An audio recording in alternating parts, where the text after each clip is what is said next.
안녕하세요. 11월 14일 목요일입니다. 오늘 수능 보는 날이라고 하더라고요. 여지없이 춥습니다. 그러나 열심히 공부한 것에 대해서 너도 나도 다 최선을 다해서 실력 발휘하기를 바랍니다. 며칠 전에 문재인 씨가 임기 2년 반제 반환점을 돌면서 한 말이 참 그 말을 듣고 제가 비웃었습니다. 뭐냐면 그동안 무너진 나라를 자기가 이렇게 세웠다. 그리고 불공정한 모습을 이제 공정하게 만들었다. 이런 얘기를 했지요. 저는 그 얘기를 들으면서 착각도 잘하는구나. 참 이게 제정신이 아니구나 그런 생각도 했는데 저 혼자 속으로. 그러면서 제가 무슨 생각을 했냐면 무너진 나라를 재건한 것이 아니라 멀쩡한 나라를 무너뜨려 놓고 지금 완전히 재건도 하지 못할 정도로 심각하게 짓밟고 있는 사람이 무슨 무너진 나라를 재건했다고 하나. 전 속으로 그렇게 혼자 생각하면서 비웃었습니다. 제 말이 맞지 않습니까? 멀쩡한 나라를 사람들 선동해가지고 탄핵시키고 무너뜨려 놓고 그리고 다 지금 붕괴시키고 있는 상황에서 무너진 나라를 자기가 이렇게 세웠다고 하니 참 웃음밖에 안 나오는 거죠. 우리가 누구에게나 다 위선적인 모습은 다 있다고 봐요. 제 속에도 위선의 모습이 있고요. 다 누구나 그럴 겁니다. 그런데 주사파, 특히 종북 좌파들은 그게 굉장히 심해요. 위선이. 그리고 거짓말을 밥 먹듯이 하고 그러면서 또 선동질을 잘하고 이런 것에 아주 타고난 사람들인 것 같아요. 그러니까 전혀 진실은 없는 거죠. 다 위선이고 가식이고 선동이고 이미지 관리고 그런 거예요. 그러면서 또 그 말은 좋은 단어를 다 갖다가 또 이렇게 사탕발림으로 그럴듯한 용어를 가져다가 말을 만들어내고 이런 것들에 속지 말아야 되죠. 그래서 우리가 재림신앙을 가지고 있잖아요. 이 말씀을 듣는 분들은 다 재림신앙의 사람들만 듣는 거니까. 그래서 이 땅에서 우리가 재림신앙을 가지고 있는 영적인 사람들로서 이 땅에서 이루어지고 있는 위선과 가식과 거짓말과 선동과 이러한 것을 보면서도 저 사람들이 잘못된 사람들이구나. 저건 완전히 주사파 빨갱이들이구나. 이것을 분별하지 못한다면 신앙에 문제가 있어요. 신앙은 영적인 사람은 중도가 없어요. 빨갱이 아니면 자유민주주의지 중도가 어디 있어요. 신앙의 사람들은. 그래서 이 현실 정치를 보면서 우리가 국민의 한 사람으로 여러 가지 선동에 능수능란한 좌파 빨갱이들의 미사여구 또 사탕 발린 말 이러한 것을 분별하지 못한다면 그는 영적으로 하나님의 뜻과 진리를 절대 분별 못합니다. 세상에서 거짓을 분별하지 못하는 사람이 어떻게 영적인 세계에서 거짓을 분별해내겠어요? 세상에서 가짜를 분별하지 못하는 사람이 어떻게 신앙 안에서 가짜를 분별해내겠어요? 세상에서 위선자를 분별하지 못하는 사람이 어떻게 신앙 안에서 위선자, 거짓 선지자를 어떻게 분별해내겠습니까? 그래서 저는 하나님 앞에 영적인 사람들은요, 세상에서도 우파로 가는 게 맞아요. 좌파인 사람들, 특히 종북 좌파인 사람들은 빨리 돌이키세요. 그럴 리야 없겠지만, 그래도 재림신앙을 가지고 오는 분들이 저는 주사파, 종북, 좌파, 빨갱이들은 없으리라고 저는 확신해요. 근데 혹시 아직도 긴가민가 해서 양다리 걸치고 있다든가 아직 확신을 가지지 못한 분들이 계시다면 빨리 방향을 잡으십시오. 땅의 일을 분별 못하는 사람이 하늘의 일을 분별하겠습니까? 땅에서 가짜를 분별 못하는데 어떻게 마지막 나타날 가짜 사탄의 정체를 분별해낼 수 있겠습니까? 황충이를 어떻게 분별해내고 거짓 선지자를 어떻게 분별해내겠습니까?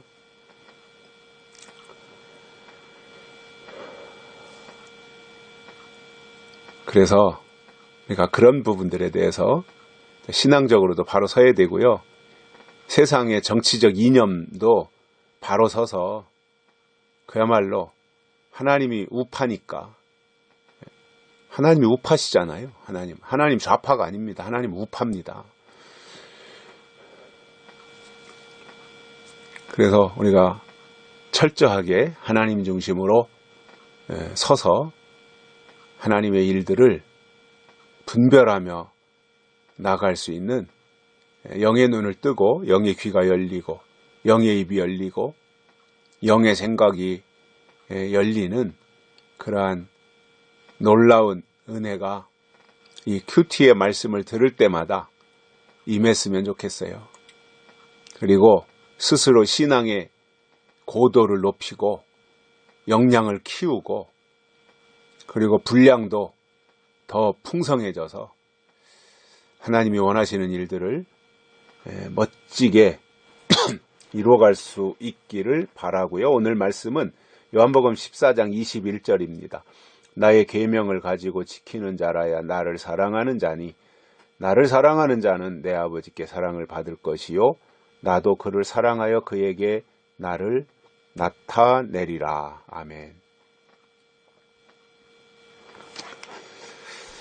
자, 우리가 신앙생활 하면서 하나님을 사랑합니다. 예수님을 사랑합니다. 이렇게 고백을 합니다.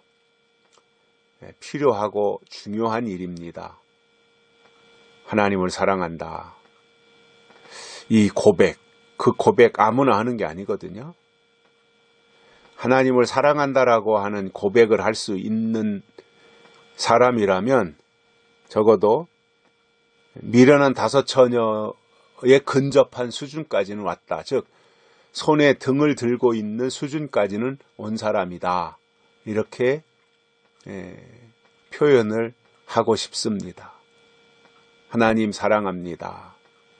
근데 오늘 말씀에서 예수님이 하신 내용을 보면 하나님을 사랑한다는 게 뭐냐 하면 나의 계명을 가지고 지키는 자라야 나를 사랑하는 자니 그랬습니다.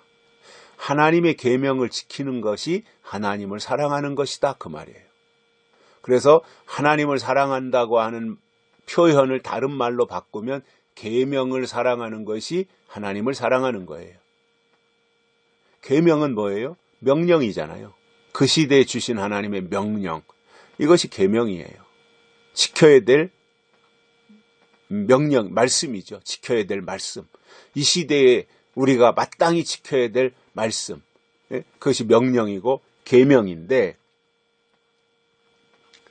그 계명을 지키는 자라야 하나님을 사랑하는 자다 이겁니다.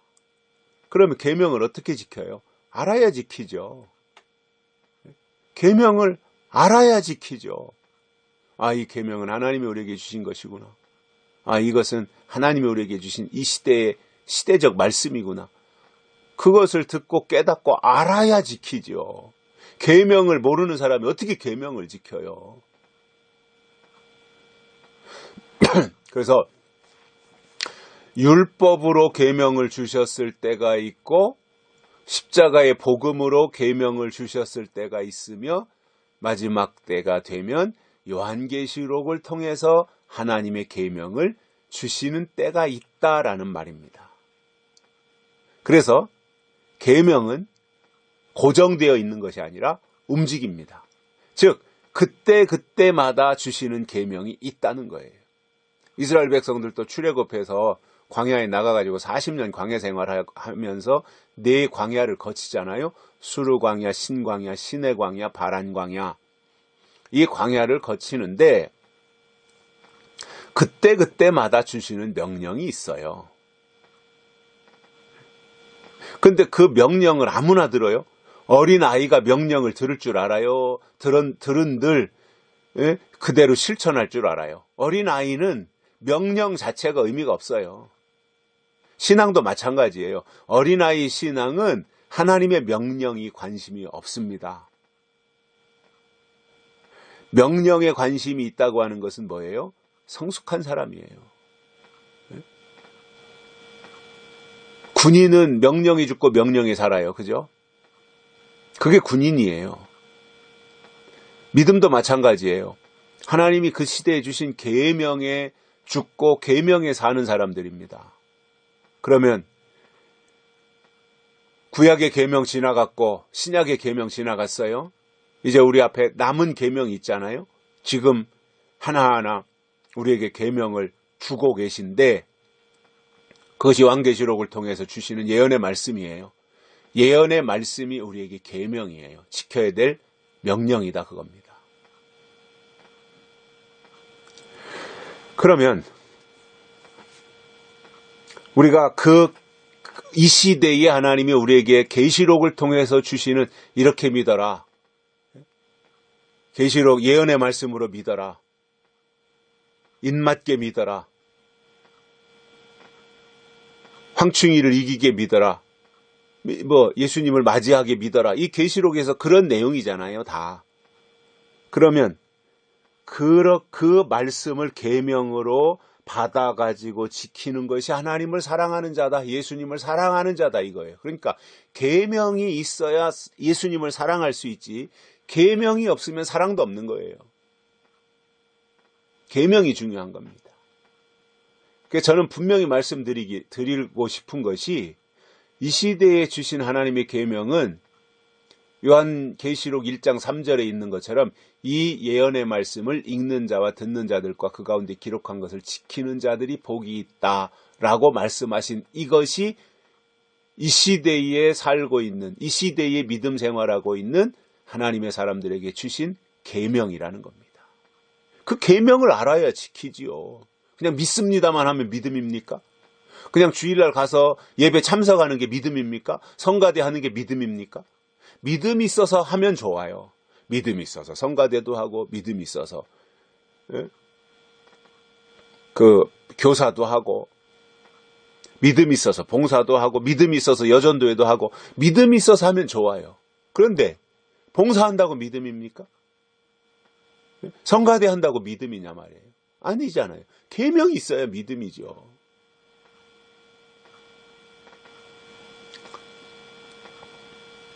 그래서 계명을 가지고 지키는 자라야 나를 사랑하는 자니 나를 사랑하는 자는 내 아버지께 사랑을 받을 것이요. 왜? 계명이 있으니까요. 명령을 아니까요. 그러니까 계명이 있으면 하나님이 그를 사랑하신다라는 거예요. 그리고 나도 예수님도 그를 사랑하여 그에게 나를 나타내리라. 얼마나 놀라운 축복의 메시지입니까 이게. 계명이 있는 자에게 주님이 자신을 나타내시는 거예요. 자, 예수님이 이 땅에 재림하시는 것은 자신을 나타내시는 거예요. 그래서 다시 오신다는 것도 말이 되지만 나타내시는 것도 똑같은 말이에요.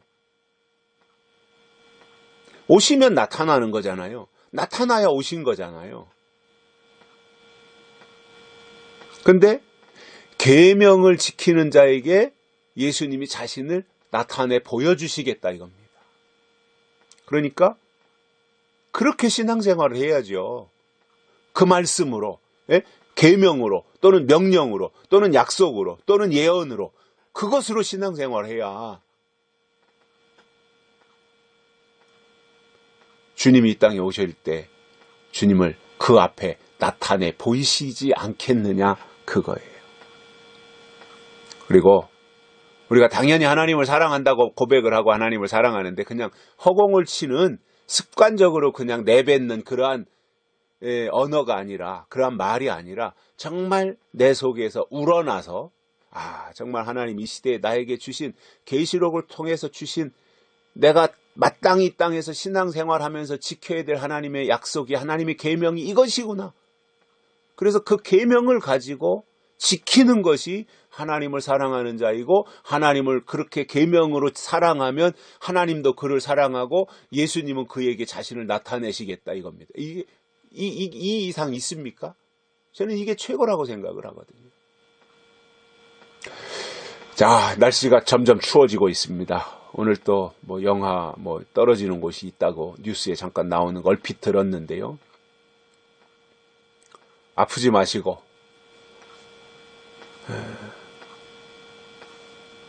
아프시려면 제 허락 받고 아프세요. 주님 오실 때까지는 우리가 잘 육체도 돌보고 보존하고, 또 신앙도 믿음도 우리가 정말 하나님 편에서 보실 때 인정하실 만한 계명 중심의, 이 시대에 주신 하나님의 약속 중심의 그런 신앙생활 오늘 또 이어가시기를 바랍니다. 여기까지 하겠습니다. 고맙습니다.